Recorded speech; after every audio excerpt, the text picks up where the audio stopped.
ಆರೋ ತಾಲೂಕಾ ಆಡಳಿತದ ವತಿಯಿಂದ ತಥಾಗತ ಗೌತಮ ಬುದ್ಧರ ಜಯಂತಿ ಆಚರಣೆ ವಿಜೃಂಭಣೆಯಿಂದ ನಡೆಯಿತು. ಈ ಸಂದರ್ಭದಲ್ಲಿ ಬುದ್ಧರ ಭಾವಚಿತ್ರಕ್ಕೆ ತಹಸೀಲ್ದಾರರಾದ ಮಹೇಶ್ ಪಾಟೀಲ್ ಅವರು ಪೂಜೆ ಸಲ್ಲಿಸಿದರು.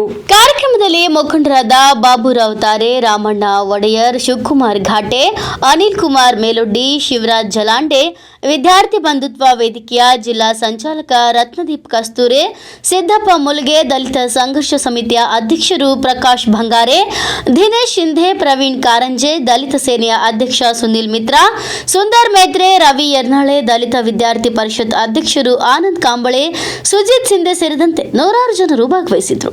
ಇನ್ನು ಬುದ್ಧರ ಜೀವನ ದರ್ಶನ ಹಾಗೂ ಅವರ ಶಾಂತಿ, ಸಹೋದರತೆ, ಅಹಿಂಸೆ, ಸಮಾನತೆಗಿರುವ ಆದರ್ಶಗಳ ಕುರಿತು ಚರ್ಚೆ ನಡೆಯಿತು.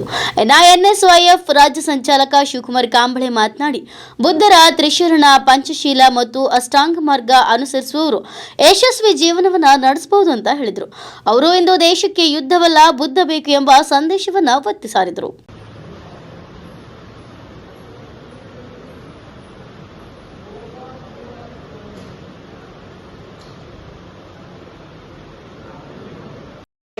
ಹೀಗಾಗಿ ಬುದ್ಧನ ಒಂದು ಬುದ್ಧ ಹೇಳ್ತಾನೆ, ಯಾವುದೇ ದೇಶದಲ್ಲಿ ಸ್ವರ್ಗ ಮತ್ತು ನರಕ ಇಲ್ಲ ಈ ಭೂಮಿ ಮೇಲೆ, ಮತ್ತೆ ದೇವರು ಮುಗಿಸ್ಕೊಂಡಿದ್ದಿಲ್ಲ.